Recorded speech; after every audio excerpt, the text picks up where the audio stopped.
The Earnestly Speaking podcast is a show that is founded on free-flowing conversation and may at times venture into mature subjects. Listener discretion is advised. Yeah, Earnestly Speaking podcast.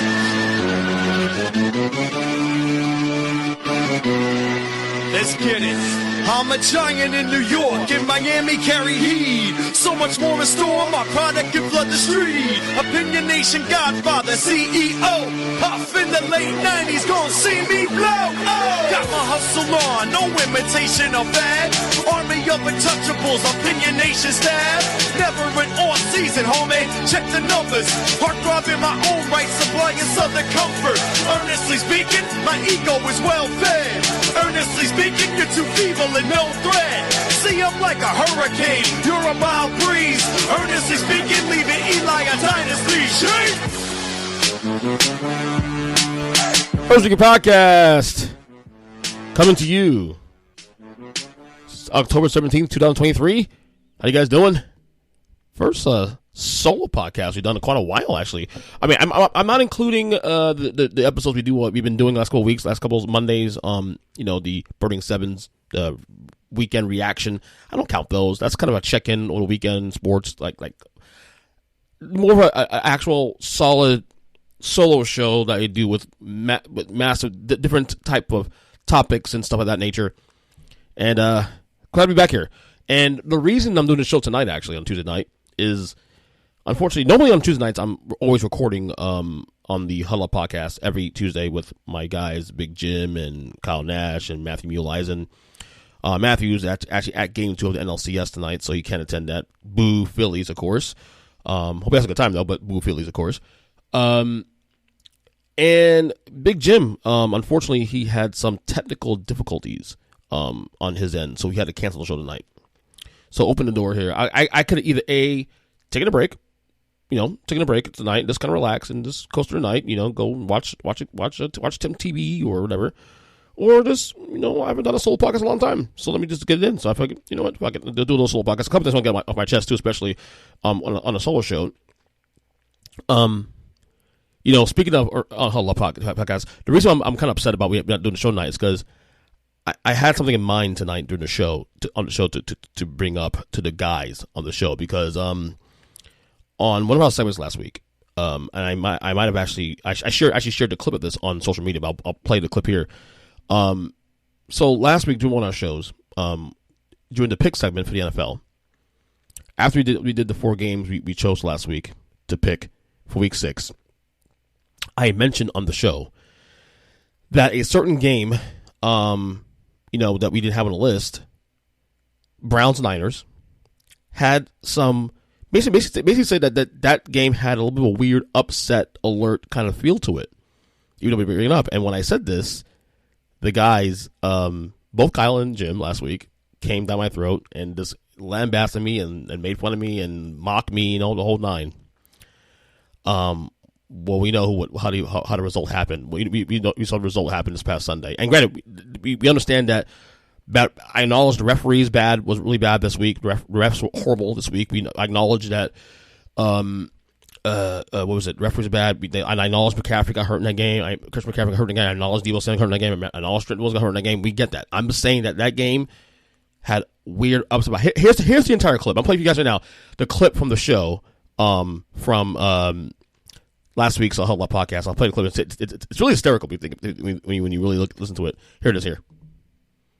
Before you go, I know you didn't add this game to the list, but the San Fran Cleveland game this weekend. Sneaky. Oh my God! Who the hell? Sneaky upset vibes in that game. God. Who the hell? Sneaky upset vibes. Browns on the bye week, going out You're east. a basketball guy. I know you get that reference. Just saying. Shut up, bitch. Just saying. Sneaky upset vibes there. Just saying. Jim. He's a wrestling fan. He gets that reference too. When we make fun of you, this is the shit. Why? Why? This is why. Why? Because upset vibes in that game? Is that why I said that? Is that why? What? How upset vibes? No. Where's the game being played? In Cleveland. That doesn't even fucking matter. If by upset you mean the Niners won't win by 40. Okay, cool. It's in Cleveland. Okay. What? Upset mode. Is that what I said? I'm picking the Niners. I don't know what was more funnier about that segment. The fact that I was correct on that, and granted, I wasn't even saying the Niners were going to lose the game. I just said the game would be a lot closer to be credit for, and this can be a situation where the Niners could blow it because they go on the road, they head out east, 1:00 game, coming off a big win against Dallas week before that. Browns come off a bye week, and whatever. Now, granted, when I said this. It was also said with the intentions of Deshaun Watson playing in that game too, and the next thing we know, we hear Deshaun Watson's out for the game. He didn't play the game at all. In fact, they played their third string quarterback PJ Walker in this game. I didn't even consider that part either. That being said, who's laughing now? Who's laughing now? And look, I didn't have a chance to. Do obviously my power rankings on the Hello podcast night, but Niners this doesn't impact my power rankings. The Niners are still number one on the power rankings this week. I'm going to just say it right now. There's number one on my power rankings this week, even with what happened on Sunday. That segment though, I don't know what was funnier: the fact that I was actually right what I said, which is great, of course, or Big Jim's reaction. I'm leaning Big Jim's reaction because his reaction was how? What are you talking about? See, this is the shit we come down when. Yeah, you're not wrong, but I was right here, and his reaction was classic audio, Hall of Fame, you name it, natural stuff too. This is why we're a great team, also too. Being real here. This is why I enjoy doing that show every week. I've said in the past that. It's probably my favorite show to record. It doesn't include my shows. And I love doing my shows, obviously you know that. My favorite show to record every week. I look forward to recording on the podcast. This is why I was kind of upset tonight we couldn't get the show done tonight because obviously not being able to clap back at the guys, but also not being able to just do the show in general. I enjoy recording that every single Tuesday night, So, but anyway. That's that. As for the podcast in general, you guys have noticed in the last couple of weeks on the show, even though I haven't done any solo episodes really outside the reactions, I don't count that again. We've been very active on this podcast. This feed has been filled up with a lot of episodes in the last 2-3 weeks. We've done NBA season previews. We've done the rankings on the top 25 players with Zach and Chris. We've done the student game reports we do every single Tuesdays. We've done the EJ versus Degenerate every Wednesday/Thursdays, and then sprinkled with other guests and stuff we have throughout the last few weeks. I think we've done like a total like 13, 14 episodes in almost 3 weeks, which is actually, even for me, it's a lot. But I'm very blessed. I love what I'm doing. First off, I love doing this, and I'm blessed to do it. And not just the fact that I have my own like this show episode here. I do, for example, solo episodes, but also people who not only come on this show on a regular routine, but people who love to come on this platform and to talk shop about anything, about sports, obviously, about politics, about life, about music, culture, you name it. And we got more stuff down the pipe coming up, guys. We are rocking and rolling. The numbers are going up. We're actually about to hit 200 subscribers on YouTube. That's not a big deal, but I've only been pushing the YouTube platform in the last couple of last year or so, really, honestly. And I'm still working on that, but we're actually growing the numbers on YouTube now, which is awesome. And it's natural, which is awesome. I'm enjoying it, and this is not even including doing the Hala podcast every single Tuesday on top of that. And like I said, when I stopped, it's been a month since this happened, but when I stopped doing the Take the Wrestling podcast, the intention was, open up more time for myself too to do this show. I mean, and granted, Take 3 wasn't something that was like, oh my god, it killed my schedule in terms of like wanting to do more recordings. The reason I stopped that show and I did an episode on that like a month ago was the fact that I needed space. I needed I could record a show late at night. The nights we do it was way too late, and it affects my schedule and all that, and other reasons of that. But that was the main reason why. But I'm so much happier now with what I have schedule wise, podcast wise. Like I feel like I have more control about all the things I want to do.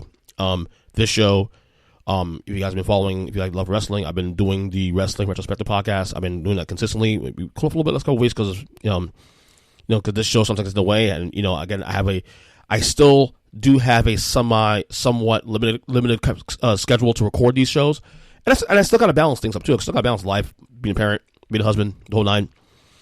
But the schedule has been really cool, and to be able to get as much as I gotten in the last couple of weeks, and I'm truly blessed to do that. Check out all the episodes. I haven't checked them all out yet. But yeah, that's what's going on with me, man, as of late on the podcast. Really. So, you got the baseball playoffs going on now too, especially. I have not watched maybe a minute or two of the playoffs. I don't care. I checked on baseball after July. You guys heard of the show throughout the summer. The Mets fell apart this year. The end of the season was horrible for them, especially. No more Buck Showalter. He's leaving the team now. They parted ways with I don't know, he got fired or whatever maybe, but the mutual parting between him and the front office. The GM Epler is also leaving the team now, especially, and all this chaos in the Mets. 1 year removed from a year where we were on the way up, winning 101 games, and all of a sudden now this team's falling apart. Typical Mets. I mean, again, it is a mission to be a Mets fan. It is a absolute challenge to be a Mets fan, and this is the first sports team I ever rooted for as a child, and I've been on this wagon now for nearly 40 years. It is what it is. I just follow it. It is what it is. I don't expect more than I need to. When the good years do happen, I appreciate it, and when the bad years happen, it is what it is. I haven't watched any of the playoffs. We're now in the NLCS, ALCS. I know Texas is up 2-0 over Houston in their series in the ALCS. I know, as we're recording, Philadelphia's up 1-0, game 2 as we speak now, in their series against Arizona. Obviously, root for Arizona to win there on the National League end. I don't see it happening though. Philadelphia's is really good. I mean, get double to do. Philadelphia's a phenomenal baseball team, so I got to give them credit for that. On AL side, I want Houston to win, obviously, but I don't know, man. I think Texas is a kind of cool story too as well. So I mean, it is what it is. But look, I'm checked out baseball right now. I'll see you spring training. Goodbye. See you spring training. I'm already, honestly, I'm already in basketball mode. The Giants and football stink. Like, obviously, I'm a football fan. I watch the NFL, but the Giants in itself, they're 1-5. They're on the way. They're one of the worst teams in football. Daniel Jones out 4 weeks on top of that now. So yeah, I mean, it is what it is with there. So I'm already in basketball mode. The only good thing I have going for me right now is college football. Florida State now being obviously unbeaten, 4-4 in the country, that. But we'll see. They play Duke this week, and they got Miami and Florida still on the schedule coming up. So there's a lot of things there that come that's happening. With on that end. But other than the Seminoles, college football, and I guess the Heat come back. I'm kind of a Dolphins fan too, especially. So the Dolphins are kicking ass as well too. I don't have much going on right now. I mean, the Mets stink. So I've checked on baseball, and that's just that. What else I have going on the docket I want to talk about? So we got some really crazy sports media feuds going on. I think that's really, probably even more than sports. Probably the most interesting thing I've been following the last couple months. And not like you've never had sports media feuds in the past, but I feel like it's been kind of like on steroids the last couple months. And I feel like Stephen A. Smith is always like the center of all of that. You have Stephen A. feuding with unnamed Jason Whitlock, feuding with Dan Lebertard, feuding with that's more of a disagreement more than anything else. Feuding with Marcellus Wiley, based on the Max Kellerman thing from a couple of years ago when they parted ways from First Take. You got all these feuds going on. I mean, I feel like Stephen A. Smith's always in the middle of it. It's so fascinating how while we all cover sports and whatnot, we also just as much passionately cover sports media. And I find sports media in some ways sometimes more fascinating than sports itself. Like different people having issues, Clay Travis getting fights with other media feuds. There's media feuds in politics. I've seen mainstream media against independent media, or the new media. These athletes who are considered new media versus the old guard and all that. It's so fascinating. And it is what it is. I mean, at the end of the day, it's the changing of times. The veil has been exposed now. More people feel, especially now with people who are having more independent platforms, and even some of the mainstream guys, Stephen A. and other guys, having their own platforms now to speak their piece, as opposed to just depending on the ESPN platform or the massive mainstream platforms. It's crazy. It's there's media feuds everywhere, man. the Marcellus Wiley, I always tend to agree a lot with what he says because he's probably one of the most authentic and transparent people in sports media because, especially now with the fact that he's doing his own thing and he doesn't care. He I would say he's harder on people he loves more than anything else. It's just crazy watching these feuds, and it always seems like Stephen A is the one's always in the middle of it. It's crazy.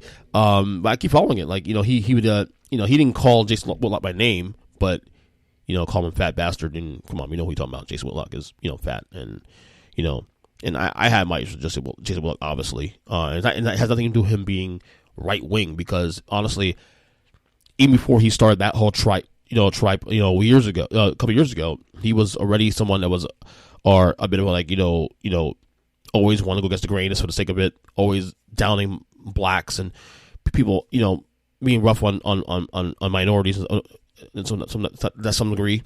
And while some of the things he said sometimes can make sense to some degree, he's heavy-handed. And then the guy who also now is into the political arena now, even though this is the same guy who's admittedly never voted in his entire life, and probably till at least the last election or two. It's hard to respect a guy like that. But some crazy sports media feuds, man. It's crazy. What else? I missed the last couple weeks. RFK Jr. and Cornel West. RFK Jr. mainly the bigger name because RFK Jr. has gone independent. Him and Cornel West gone independent. RFK Jr. was a Democrat. Now he's running for president as an independent. RFK Jr. was Cornel West was part of the Green Party, and now is going independent as well too. RFK Jr. is a little more fascinating because RFK Jr. has a lot more support on the national side of things in terms of the election, upcoming election next year. Which, by the way, it's only a year away. It's only a touch a year. Dude, it's like literally a year and some odd weeks away. This stuff goes fast, man. We just had the midterms last year. Okay, we just had the midterms last year. And the next presidential election is literally a year from now. And if you think things are crazy now, right now, October 2023, you think things are crazy now, well, just wait until we get to, January, February when we start the caucuses, in Iowa. And we run through all that. The primaries, especially on the Republican side. Obviously, Joe Biden will be the nominee for the Democrats. He's not getting primaried, although I have opinions about that. We obviously the assumption is Donald Trump will be the nominee for the Republican side. But RFK Jr. is interesting because there's a lot of conversation about RFK Jr. and who would he affect because he was a Democrat, obviously. Okay, he was a Democrat, but his campaign has had much more wider appeal to Republicans, especially Trump folks, MAGA folks.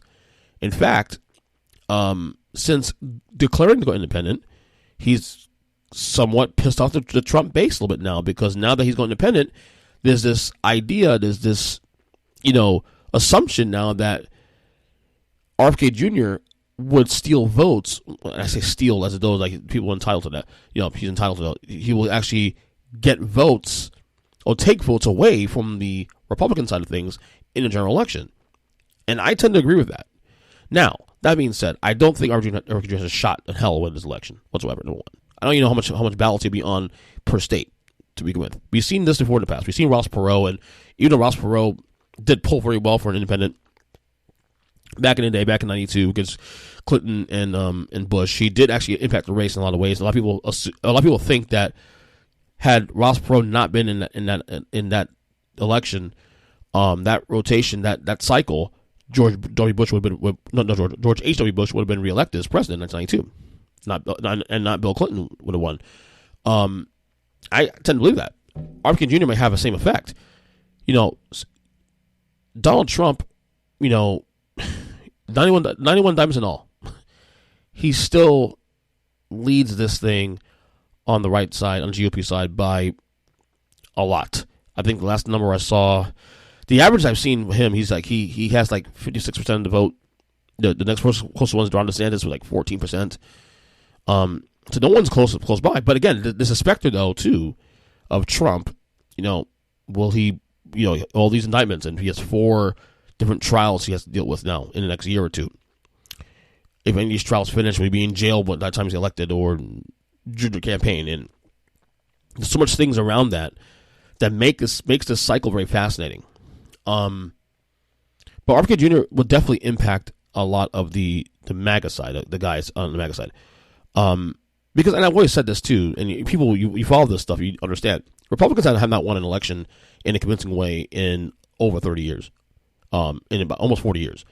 The last election Republicans won by a decent margin was in 1988, and that was when George H.W. Bush beat Michael Dukakis. When George Bush won in 2000, we know the story of the 2000 election, obviously. With that, Bush barely won in Florida, that the recount. And then in 2004, he barely won that election too against John Kerry. And then Trump didn't even win popular vote against Hillary Clinton in 2016. Okay? So any impact, any votes taken away from Trump or any Republican candidate for that matter in this election by RFK Jr. would naturally help Joe Biden. The problem is that the issue, not even the issue, the thing that I'm, really fascinated by is that Joe Biden's approval numbers are not really good. In fact, they're terrible. They're in the Jimmy Carter camp. Like, if you compare Joe Biden's numbers right now to any other president running for election in modern history, Jimmy Carter is the comp. And that is not a good thing. Because as we know, when he went for an election in 1980, Ronald Reagan, for all intents and purposes, beat his ass. But the one thing Joe Biden has going for him is that the other guy on the other side, his name is Donald Trump. And Donald Trump, obviously he's very popular within his base, but his base has a limit. So unless Donald Trump is pulling independents and even some Democrats, some soft-leaning Democrats to his coalition, which, again, that's very questionable because given a lot of folks don't really like the guy, also don't like his policies, and also, whatnot, plus the RFK Jr. specter of the whole thing, it's going to be interesting. It's going to be interesting. So, I mean, if you ask me how I feel about the election 1 year out, I mean, polls are polls, and I know we've had a discussion on social media with friends of mine about polls, and I get it. It's way too early to talk about that, but there's nothing wrong with this, at least look at these polls to see where the electorate, where does it stand? I mean, I've seen polls even on Twitter. And granted, some of those could be miscued, but when you see polls on Twitter, people who are, polls are like, 10,000 people, 20,000 people voting on theirs, you at least take some of that to some degree, to some importance. I don't know. All I know is that we're a year away from this thing. It's going to get chaotic, even more chaotic. You got Joe Biden, 80 years old, 82 years old if he gets reelected, gets sworn in again. Donald Trump, not much younger. The RFK Jr. factor, I think RFK Jr. factor could be a real thing. And I'm curious too, also RFK Jr. Like, I'm not even saying I'm going to vote for the guy. I'm saying, but a lot his it's funny, like the Trump campaign now is so worried about him now that now they're painting him as this big liberal. Well, this is what I've been saying on this podcast for months now. This is why I never understood, like, when he declared to run as a Democrat, there was so much focus on the vaccine stuff. Which, okay, I get it, I get that, but some of the policies, some of the research I've done on RFK Jr., he's very left leaning in terms of like universal health care and all the other stuff. So he's actually, to be honest, he's like Bernie Sanders left in a sense. So I don't know if he'll have the appeal of Bernie Sanders in terms of that, because the media has painted this guy as a anti-vaxxer and all that. He should be leaning more on policies. Most of this country is much more left when it comes to policy. That's just a fact. Even a lot of the MAGA folks, who I've spoken to also too, are not very traditionally right-leaning either. This is why I keep saying that this whole realignment of the political spectrum right now is so fascinating.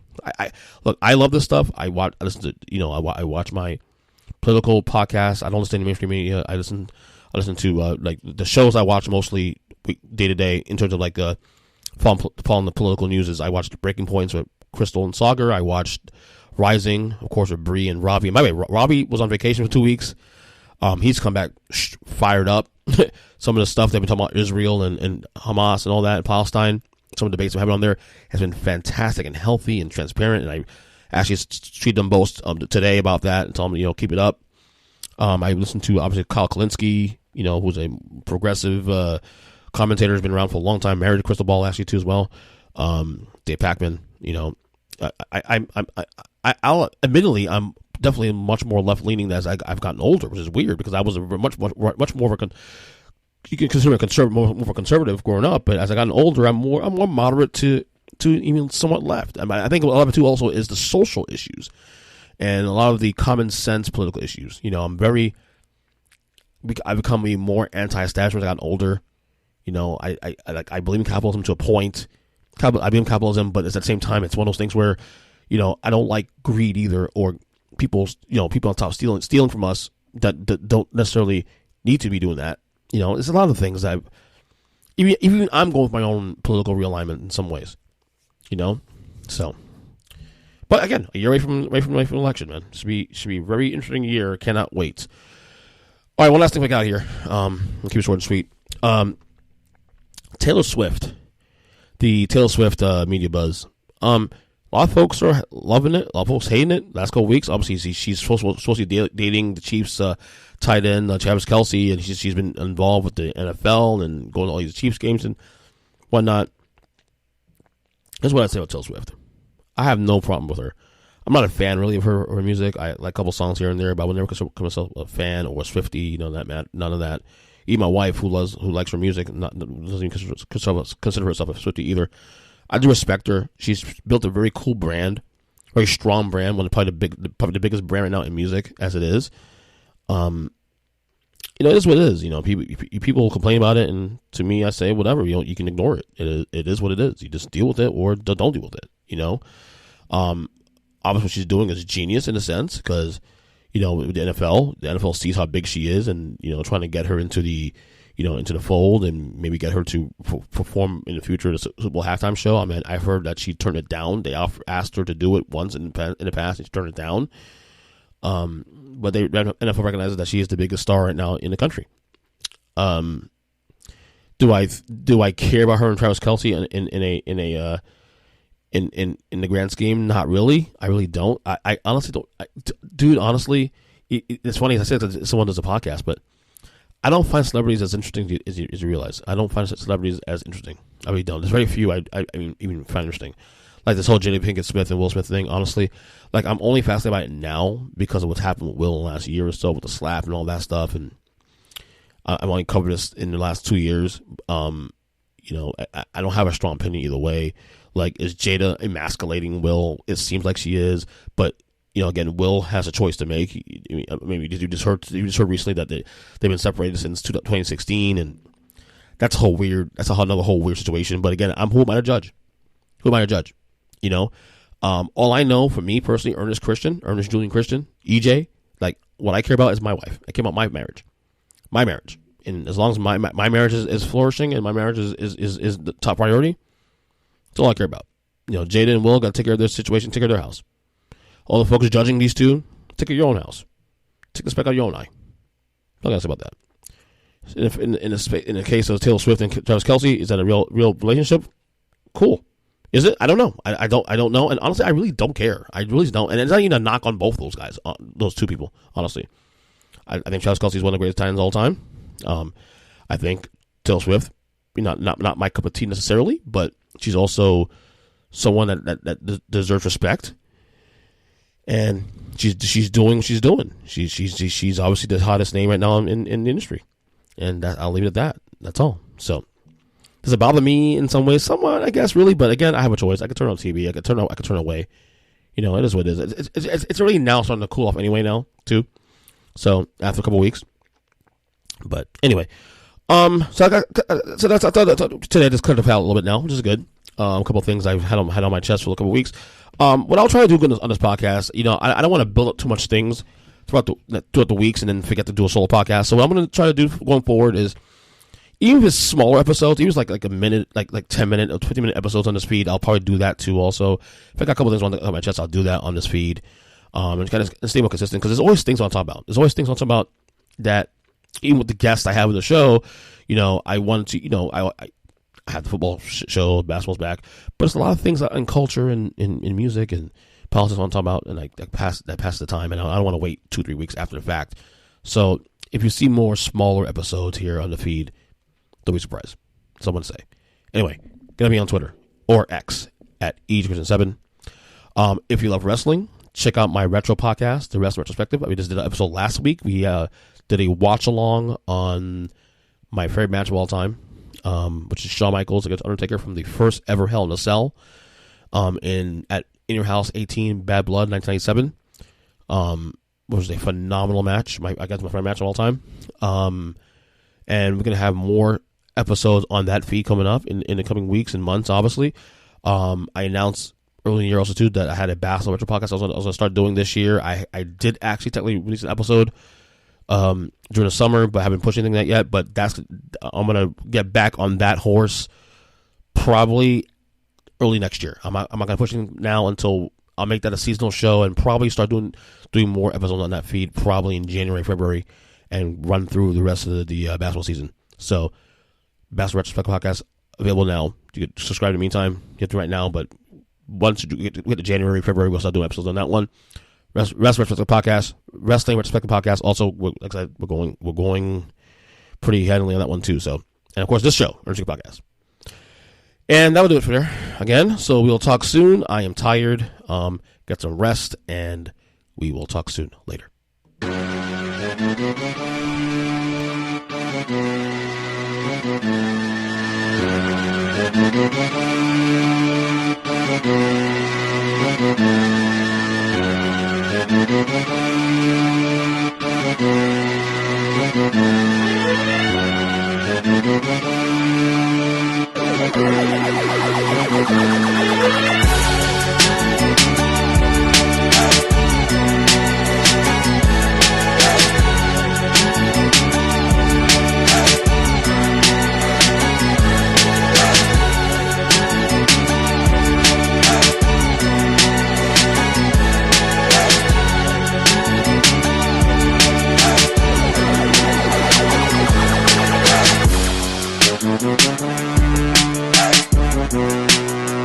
Hey!